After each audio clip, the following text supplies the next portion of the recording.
hopefully the last few months, couple months, weeks, days. Should I acknowledge? Should I not acknowledge? It's kind of obvious. What a whirlwind. It's not even winter anymore. And not like the snow is gone. The odd ice patch or whatever here or there. But it's gone. It's not even winter. That's so much time has passed. It's not even winter anymore. The whole season is gone. Finally. Yowza. The other situation, of course, yeah, that's still a thing. But what else has been going on? What's been going on with you guys? I don't hear much. Man, been just toying with everything in the spare time, but yeah, with everything going on, it's been obviously delays. But we're back.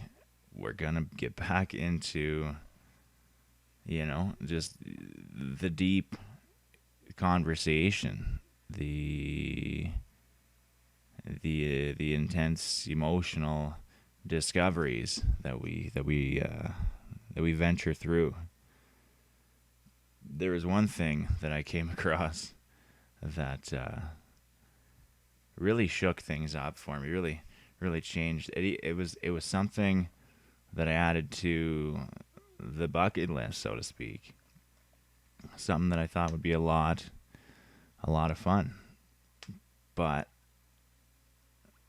the way, I don't remember how I discovered the reality of this, of the subject. But I always noticed when buying movie tickets, there's a little closed caption, is available for this movie. And I just thought maybe that's actually putting subtitles on the screen of the movie. I thought that would be one of the funniest things.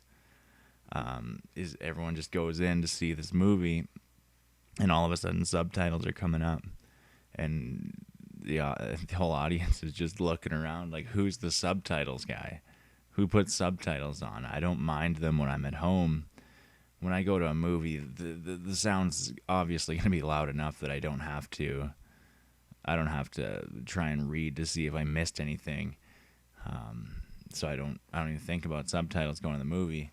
But I really thought it'd be funny to have subtitles on a movie. But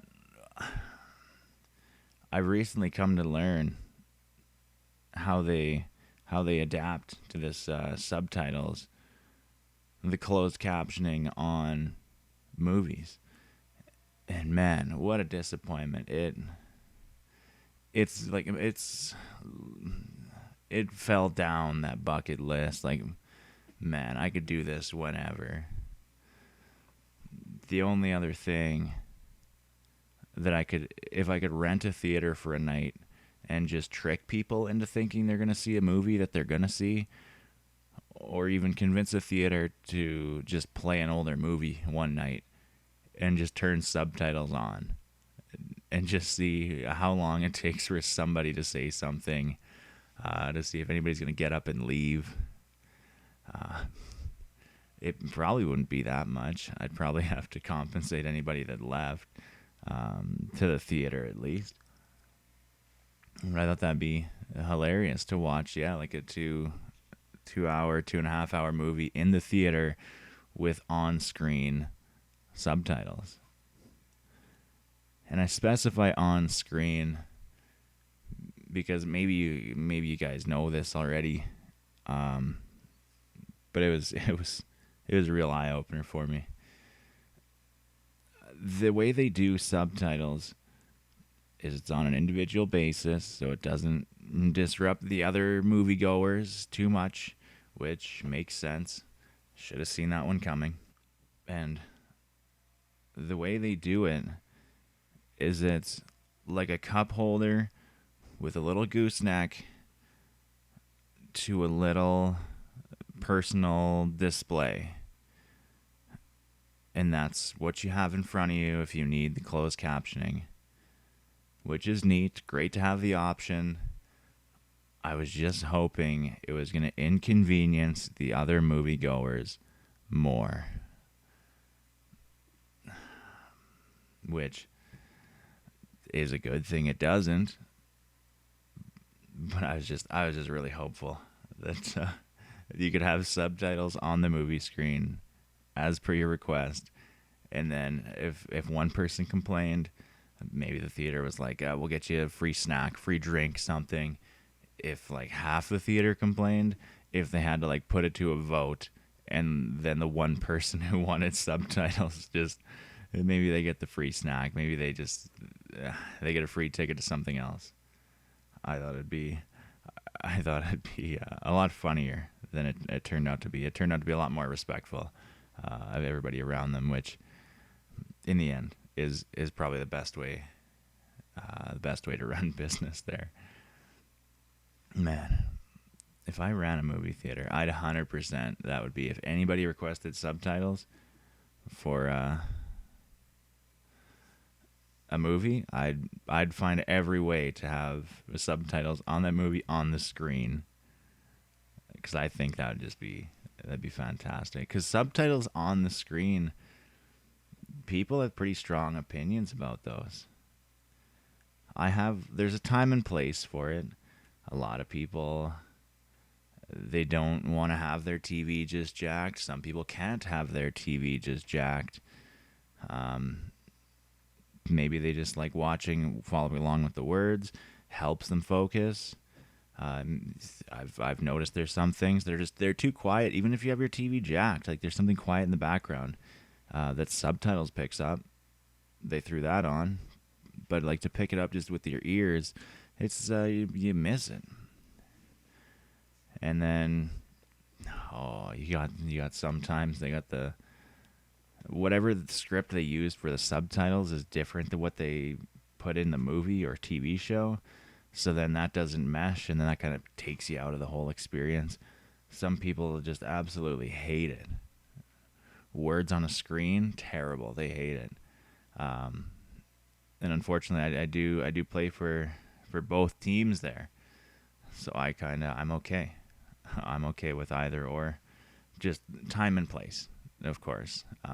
In the theater, I'm against it, except for the one time. I'd love to have it on the screen once for sure. That'd be hilarious, in my opinion. But I don't hate it for sure. And movie theater foods, I don't typically do the whole snack thing in the theater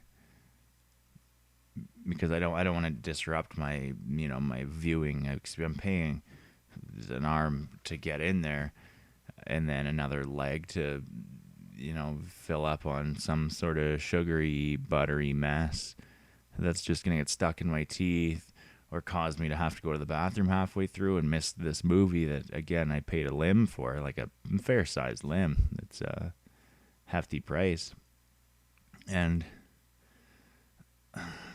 things are getting crazy. Like, they serve, like, hot foods, like hot dogs at a movie. Like, who's going to hopefully people don't get these items the first time they go and view a movie.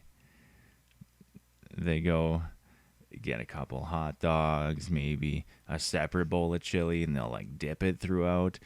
Like, how extravagant do these meals get? I see them in the huge counter at the theater, and it's like, who's buying this? Is this the first time they're seeing this movie? They're not as into it as I. They don't overthink it as much as I do. They don't have as many focus issues. They can 100% eat a 3-course meal, have no problem, carrying these 4 different plates and 2 drinks, and then a little bowl to wash their fingers in while they're sitting there trying to watch a 2.5-hour superhero movie. Kind of strange. I like to minimize what I get. Not just because it's cost effective, because it doesn't disrupt the movie going experience for me. Very minimal. I like structure when it comes to events like that. Concerts, similar vein. Get stuff done this time. Get in. Enjoy the show. Don't leave because you have to go to the bathroom. Like, you can use the bathroom when you're at home. You don't get to watch these guys play, 20, 10 feet in front of you, or in the same room as you very often. Unless you do, then I guess by all means go for it. Of course, you've heard all the songs before, but you haven't heard them played in front of you before. Again, unless you have. But it's just that structure. I think is necessary. Maybe as I'm getting older, maybe that's the thing. I don't know. And there was the last concert I went to a couple of years ago. There was 3 bands. The first band, I was right up against the barricade in the front. It was loud, of course. Concerts are loud. Didn't do the earplugs thing. And then after they were done, they were great. My ears, I could feel that kind of muted, deafening feeling already. And it hadn't been that long. It was only like 45 minutes or so or less. And so I threw in the earplugs. I had to for the second band. I felt bad, but unfortunately, I guess I should care about my hearing more than I could see them playing and I could feel them playing. I just couldn't hear them playing as well. But if I didn't earplug anybody ever, I wouldn't hear anything ever again anyways. So I took the trade-off on that one. I don't know, just the getting older thing from just abusing my ears as a kid and young adults, I guess. The importance of the hearing protection. It may affect how you hear things, at the time, but long term, you're going to be able to hear more stuff, which hearing stuff is pretty good. If you couldn't hear this, you wouldn't be missing much, but it would sure, you couldn't hear this or anything else for that matter, and everything else is a lot better. Another thing, like, I don't know if with the ears, like, if they got to be changing as you get older. But another thing, sounds. Like, I think I've talked about forks and knives on plates before, and how that's just, that gets me going. That makes my ears just like close, fall off. They grow legs and they run out the room. They don't want to hear that. But styrofoam, as a kid, young adult, pulling that gross styrofoam out of the boxes of things didn't bother me. And the older folks around me, how much older they were at the time, I don't know. Everybody's old when you're young,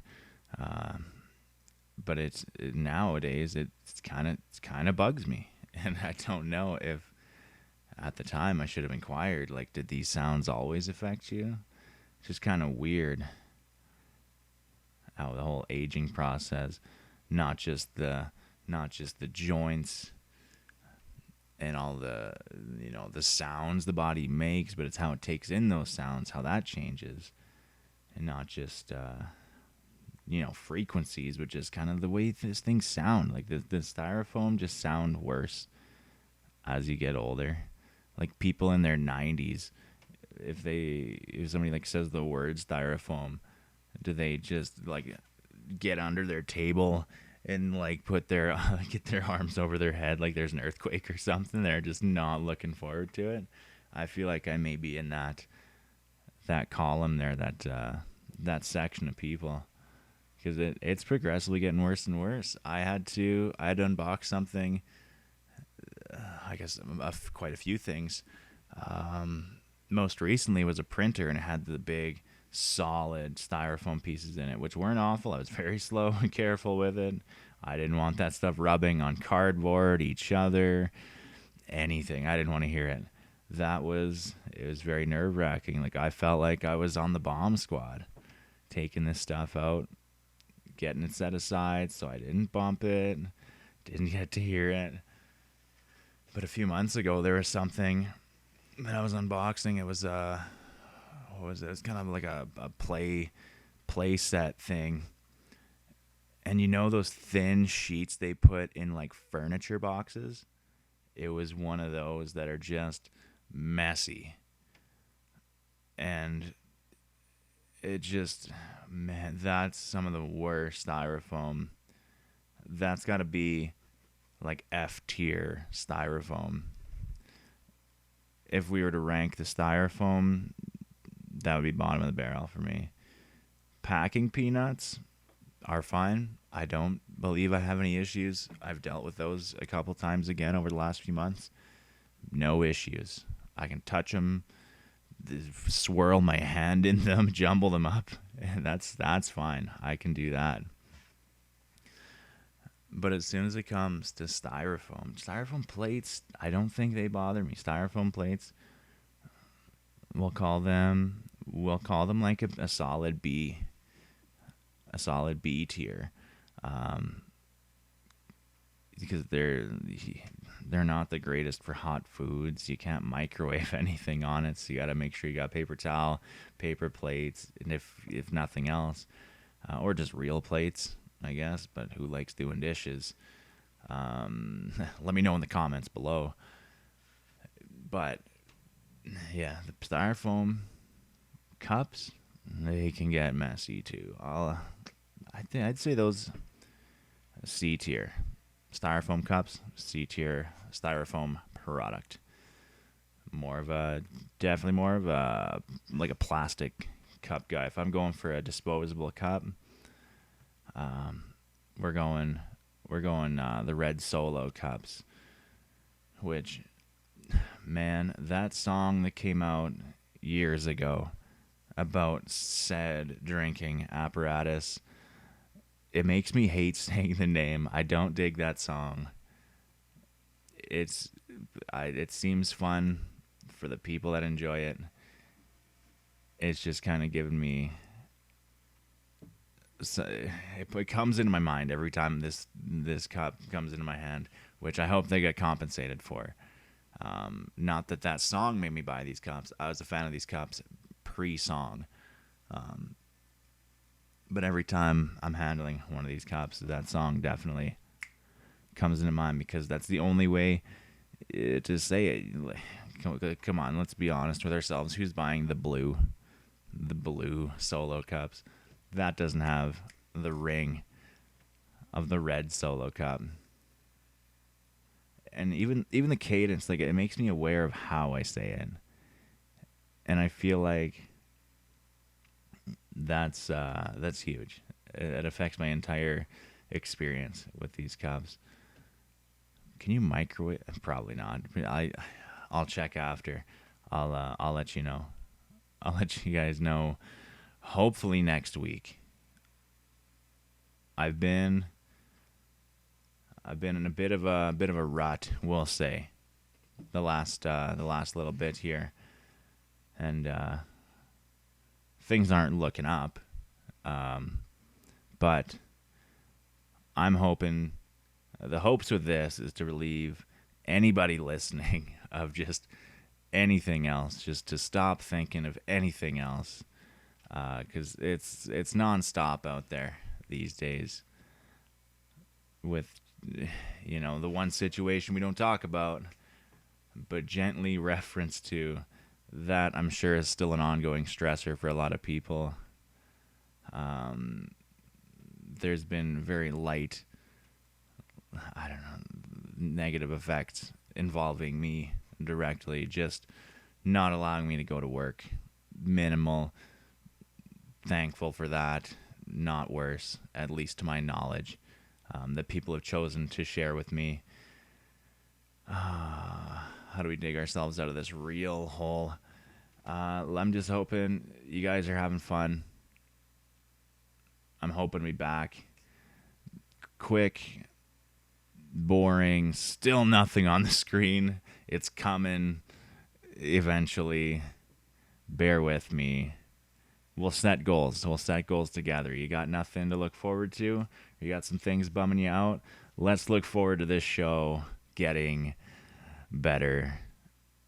I still don't have a name for this thing. I've called it a number of things over the last couple months here. And everyone's like, "Oh, is that the name? Is that the name?" It's like I don't know. I don't know what to call it. Throw that in the comments as well. If you remember the last thing, what were we supposed to cover? I hope you remember. That's how things have been going. I already forget what you're supposed to sound off in the comments there. Well, it's been 20 minutes, and that's how long things have been lately. The last couple episodes, anyways. We'll keep it around there for now. My nerves going into this, I tell you, restless. And if you've gotten this far, I appreciate it. Appreciate you. We will see you next time. Let me know how you've been in the comments. And let's look forward to the next one. Have fun. Be good.